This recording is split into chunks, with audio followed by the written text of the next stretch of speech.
الحمد لله نحمده ونستعينه ونستغفره ونؤمن به ونتوكل عليه ونعوذ بالله من شرور أنفسنا ومن سيئات أعمالنا من يهده الله فلا مضل له ومن يضلله فلا هادي له وأشهد أن لا إله إلا الله وحده لا شريك له وأشهد أن سيدنا وسندنا ونبينا ومولانا محمدا عبده ورسوله صلى الله تعالى عليه وعلى آله وأصحابه وبارك وسلم تسليما كثيرا أما بعد فقال رسول الله صلى الله عليه وسلم اللهم بارك لنا في رجب وشعبان وبلغنا رمضان.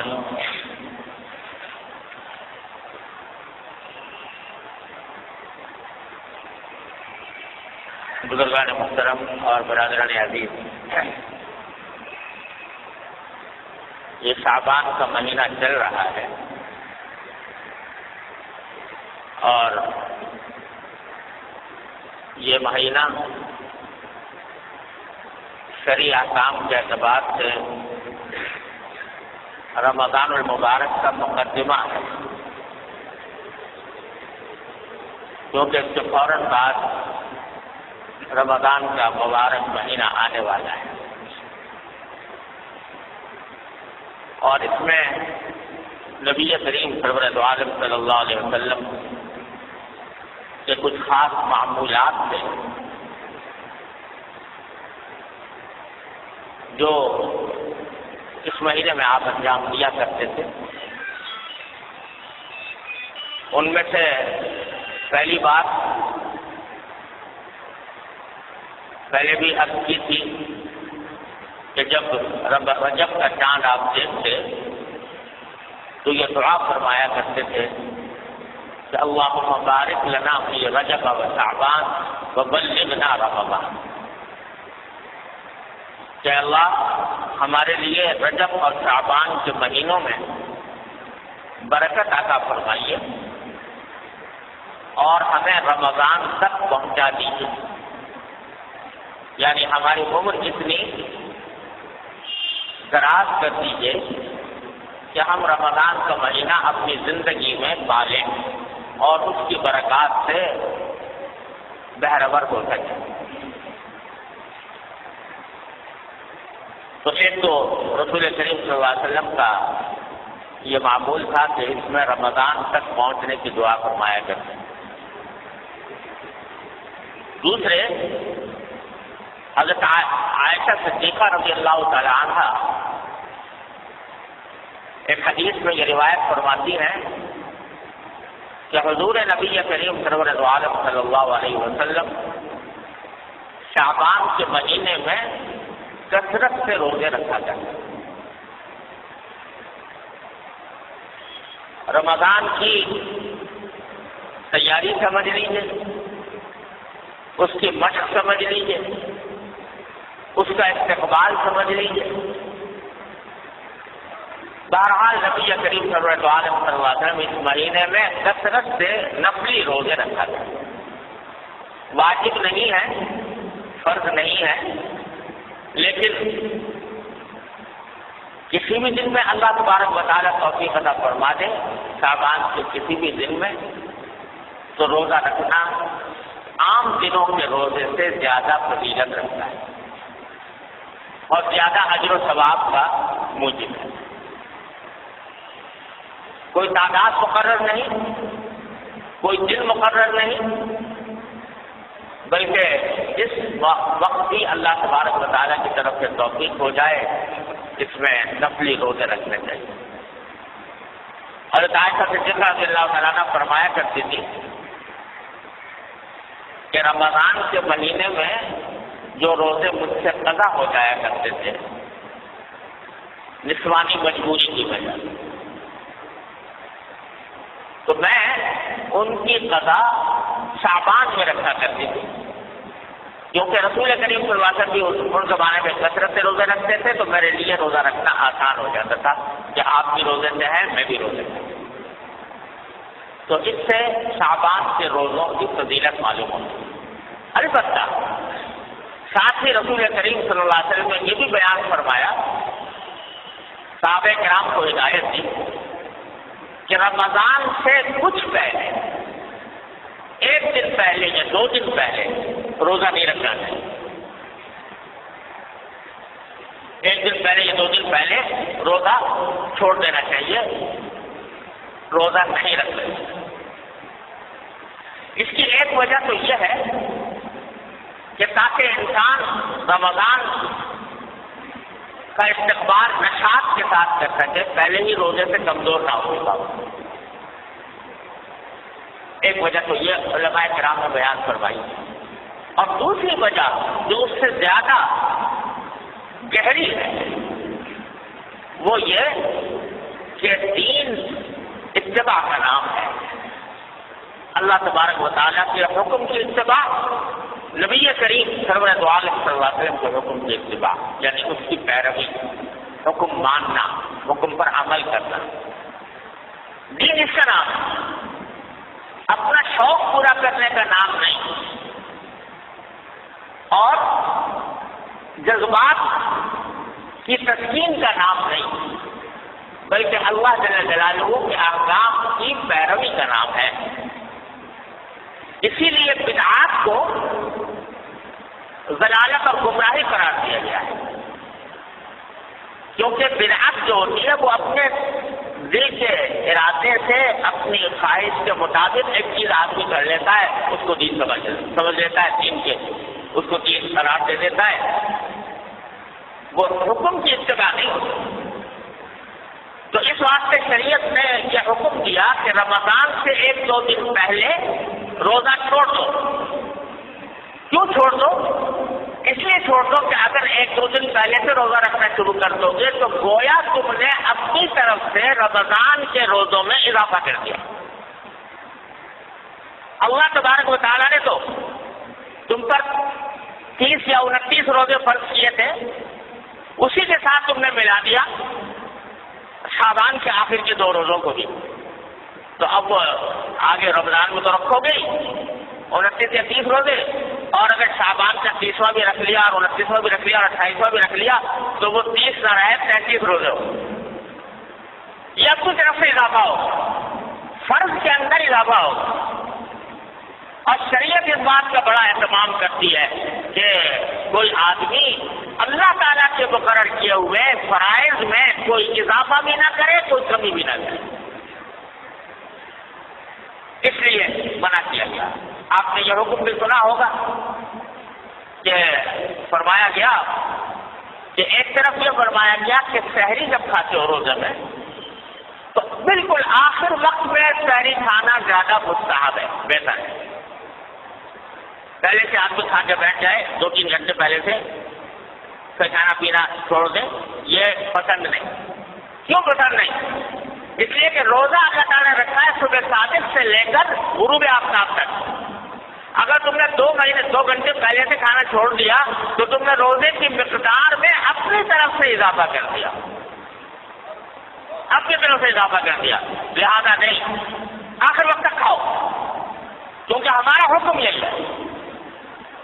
اور اسی طرح افطار کے بارے میں آپ نے سنا ہوگا کہ حدیث میں رسول کریم صلی اللہ علیہ وسلم نے مستحب قرار دیا کہ افطار جلدی سے جلدی کیا جائے، جو ہی سورج غروب ہو اور اس سے یقین ہو جائے کہ سورج غروب ہو چکا، جلدی سے جلدی افطار کرو، اب دیر نہ کرو۔ کیوں؟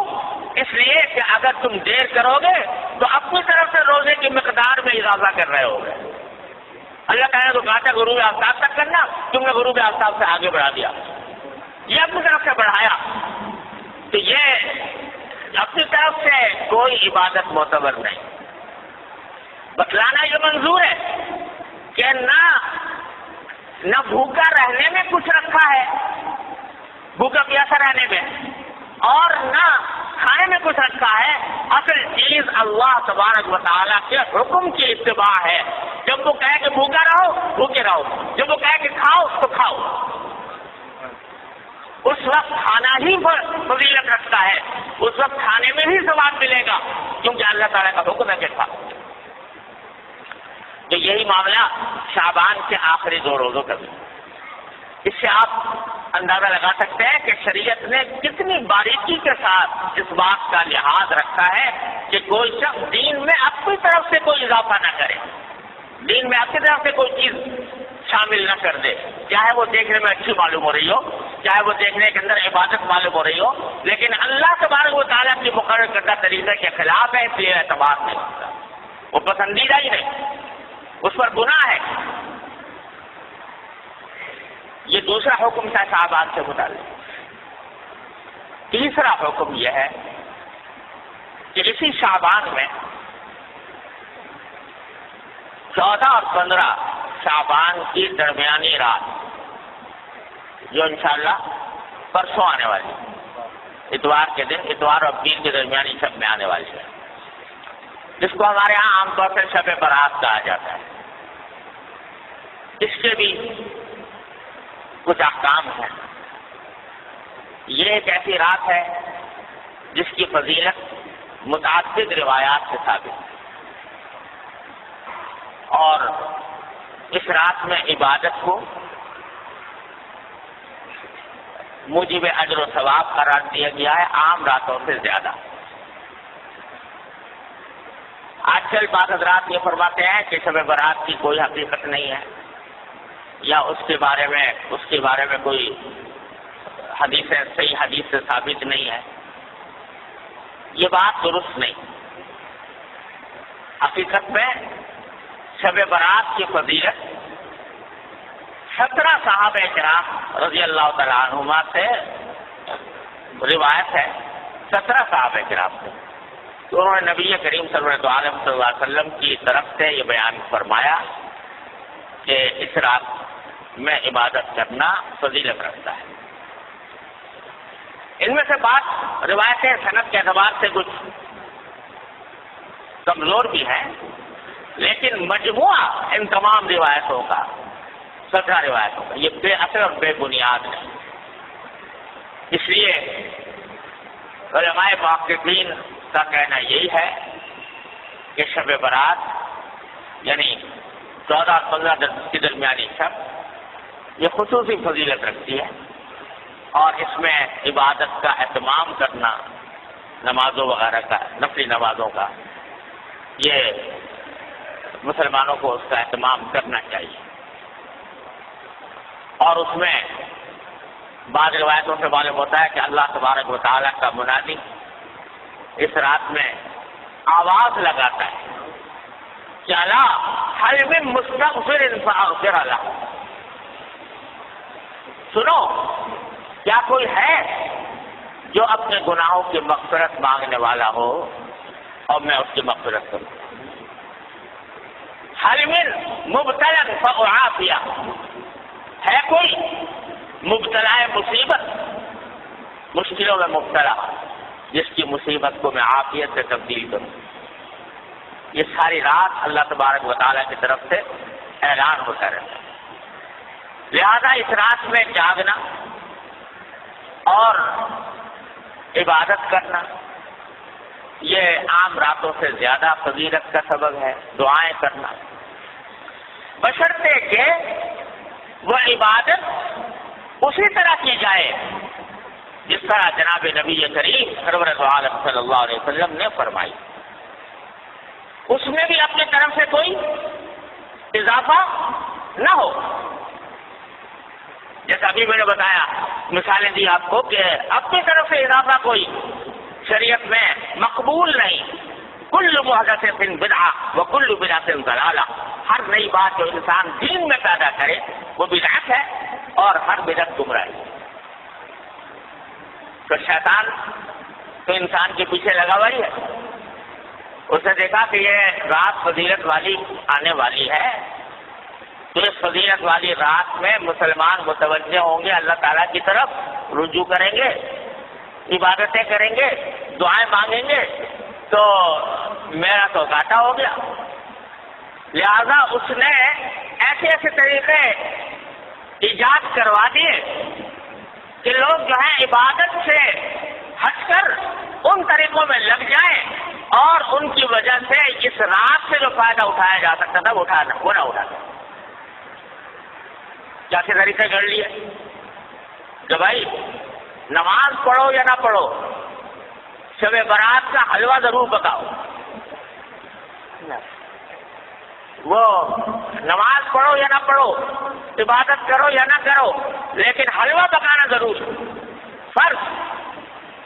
اگر کوئی نہ پکائے تو قابل ملامت ہی لے بھائی اس کے گھر تو شب برات کا حلوہ بھی نہیں پکتا، یہ بڑا وہابی ہے، یہ جو ہے ایسا کنجوس ہے، بخیل ہے کہ اس کے گھر میں حلوہ ہی نہیں پکتا۔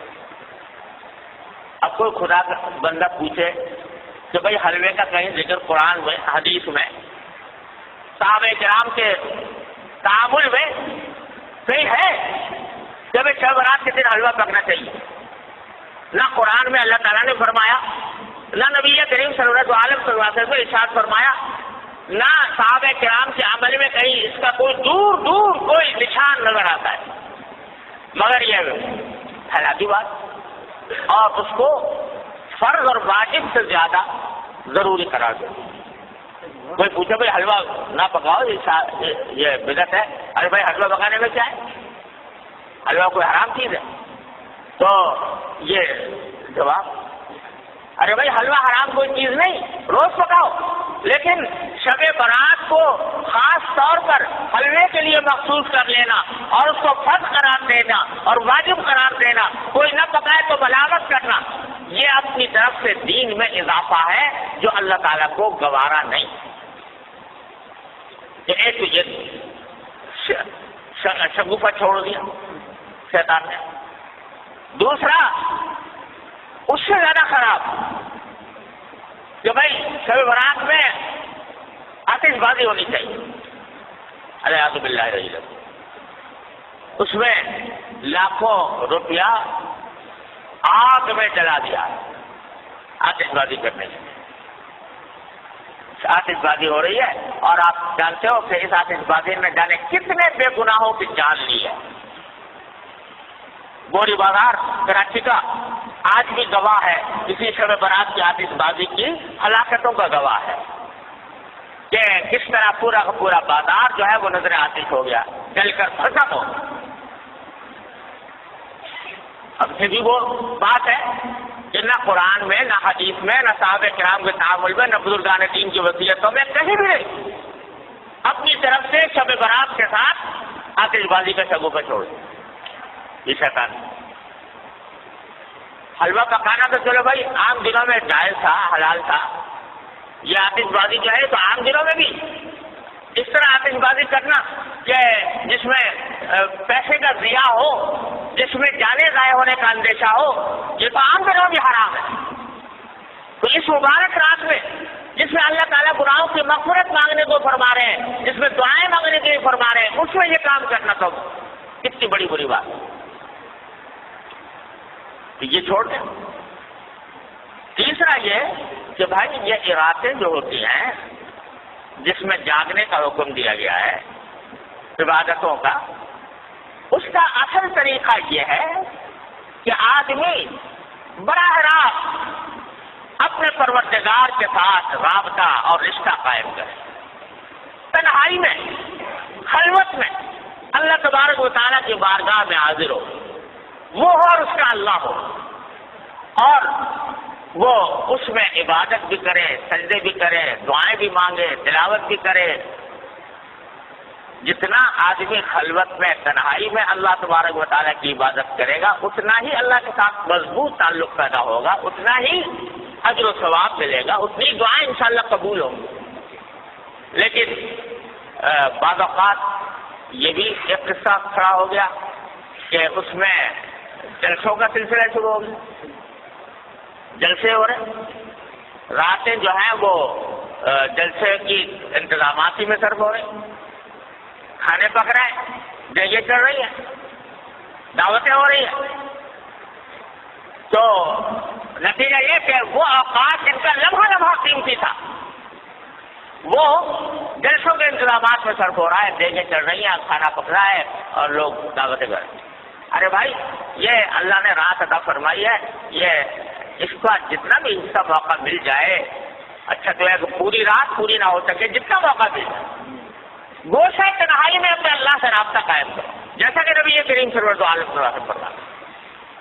تو اس میں نمازیں، نفلی نمازیں پڑھے، لمبی لمبی صورتیں اگر یاد ہیں وہ پڑھے، دعائیں کریں، مناجات مقبول دعائیں، نبی کریم صلی اللہ علیہ وسلم کی دعائیں ہیں وہ کریں، اپنے ذات کی دعائیں کریں. آج پوری امت مسلمہ ایک عظیم آزمائش میں مبتلا ہے اور ہمارا ملک خاص طور پر گھرا ہوا ہے، تمام چاروں طرف سے خطرات اور فتنوں میں گھرا ہوا ہے. اس کے لیے دعا کریں اور اللہ تبارک و تعالیٰ سے مانگیں. اس کام میں اس رات کو صرف کرنا چاہیے. اللہ تعالیٰ اپنے فضل و کرم سے ہم سب کو اس کی توفیق عطا فرمائے.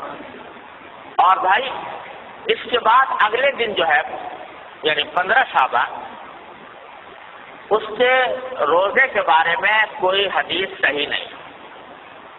یہ جو مشہور ہے کہ اس رات کا، اس دن کا روزہ رکھنا جو ہے وہ خاص طور پر اس دن کا روزہ، اس کے لیے جو حدیث آئی ہے وہ بہت کمزور، ضعیف ہے، قابل اعتبار نہیں. البتہ ابھی بات کر چکا ہوں کہ شعبان کے سارے ہی مہینے میں آپ روزے رکھا کرتے تھے، سارے مہینے کے اکثر ایام میں روزے رکھا کرتے تھے.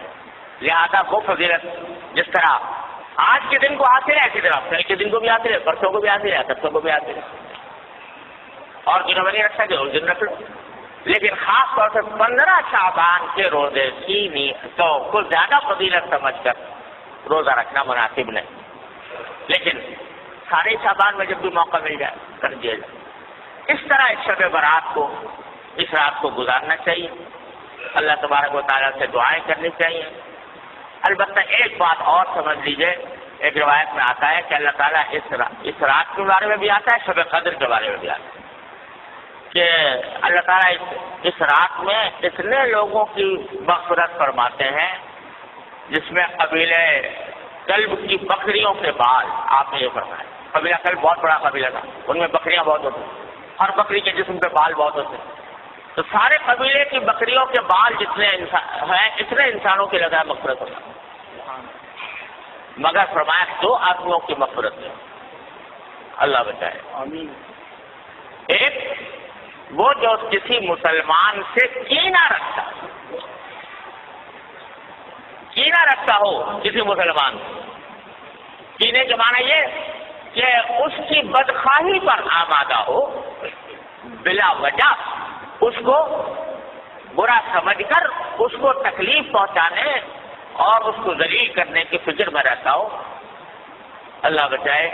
ایک تو اس سے گناہ معاف نہیں ہوتا اس رات. اور ایک فرمایا وہ جو اپنے پاجامہ، شلوار، پتلون جو بھی پہنے ہوئے ہیں اس کو ٹخنوں سے نیچے لٹکائے. اللہ بچائے. تو اس کے بارے میں بھی اس حدیث میں آتا ہے. لہذا اس کا اہتمام کرنا چاہیے، ہمیشہ ہی کرنا چاہیے کہ اللہ تعالیٰ کسی مسلمان کے خلاف دل میں کینہ رکھنے سے محفوظ رکھے. ارے بھائی کوئی اگر کسی سے کوئی غلطی ہوئی ہے تو اس غلطی کا اس سے بتا دو، معاملہ صاف کر لو. کوئی شکایت ہوئی ہے، شکایت گلا کر کے معاملہ صاف کر لو. اور تمہیں شریعت سے یہ بھی حق دیا ہے کہ جس سے جتنی تکلیف پہنچائی ہے تم اتنی اس کو بھی پہنچا دو، بدلہ لے لو برابر کا. لیکن دل میں کینہ لے کے بیٹھ گئے اور اس کو ہر طرح ذلیل کرنے، خار کرنے، تکلیف پہنچانے، بدخواہی کرنے کی فکر میں لگ گئے. یہ چیز جو ہے وہ اتنی بڑی گناہ ہے، اتنا بڑا گناہ ہے کہ اس رات میں بھی معافی. اسی طرح یہ بھائی آج کل بہت ابتلا ہے اس میں ٹخنوں سے نیچے لٹکانے کا. اللہ تعالیٰ ہر مسلمان کی حفاظت فرمائے. یہ حدیث میں فرمایا کہ یہ اصل میں تکبر کی علامت ہے یہ. اور تکبر ایسی چیز ہے جو اللہ تبارک و تعالیٰ تکبر کو کسی قیمت پر برداشت نہیں فرمائے. فرمایا الکبریاء ردائی فمن نازعتہ قسمت او کما قال صلی اللہ علیہ وسلم کہ بڑائی تو میری صفت ہے، میری چادر ہے. جو کوئی مجھ سے اس میں جگڑنا چاہے گا اس کی گردن توڑ دوں. تو تکبر بہت خراب ہے اور یہ تکبر کے علاوہ اس واسطے اس سے حضور نے منع بھی فرمایا اور جس جگہ پر خاص طور سے اس کا ذکر فرمایا اس کا بھی بھائی ہر مسلمان. کیا اس میں فائدہ ہے کہ آدمی لٹکا لے، تخر کے لیے چلا جائے گا تو کیا فائدہ حاصل ہو جائے گا، کون سی دولت مل جائے گی، کون سی لذت حاصل ہو جائے گی. لیکن نبی کریم صلی اللہ علیہ وسلم کے حکم کی مخالفت ہوگی، اتنی بڑی وعید کا سامنا کرنا ہوگا. اللہ تبارک و تعالیٰ اپنے فضل و کرم سے اپنی رحمت سے ہمیں اس رات سے صحیح فائدہ اٹھانے کی توفیق عطا فرمائے اور اس میں اللہ تعالیٰ کی رحمتیں اور برکتیں جمع کرنے کی توفیق عطا فرمائے اور اپنے غضب اور اپنی ناراضی کے اسباب سے ہماری حفاظت فرمائے. ہاں بھائی یہ بات بھی رہ گئی کہ شب برات میں قبرستان جانے کا مسئلہ. ایک مرتبہ ایک روایت میں آتا ہے کہ ساری حیات طیبہ میں رسول کریم صلی اللہ علیہ وسلم ایک رات، ایک روایت میں ہے وہ سندن اتنی زیادہ مضبوط بھی نہیں ہے لیکن بہرحال اس میں آتا ہے کہ آپ جنت البقیع تشریف لے گئے اور وہاں پر دعائیں فرمائیں، قبلہ رو ہو کر دعائیں فرمائیں. لیکن یہ ساری زندگی میں ایک ہی مرتبہ یہ واقعہ ہے. آگے پیچھے ہر سال جانے کا کوئی معمول نہیں تھا. لہٰذا اگر کوئی شخص جائے اس نیت سے کہ ایک مرتبہ حضور تشریف لے گا میں بھی چلا جاتا ہوں تو کوئی حرج نہیں، لیکن اس کو ایک مستقل سنت قرار دینا کہ ہر سال جانا ضروری ہے یہ سمجھنا درست نہیں. اس طرح اگر کوئی شخص اگر جا کر اپنے مردوں کے حق میں دعائیں کرے، اپنے حق میں دعائیں کرے تو اس میں کوئی مذائقہ بھی نہیں. نہ موم بتی نہ اگربتی، سب ایمان کا نور چاہیے، موم بتیوں اگربتیوں کا نور. واخر دعوانا الحمدللہ رب العالمین.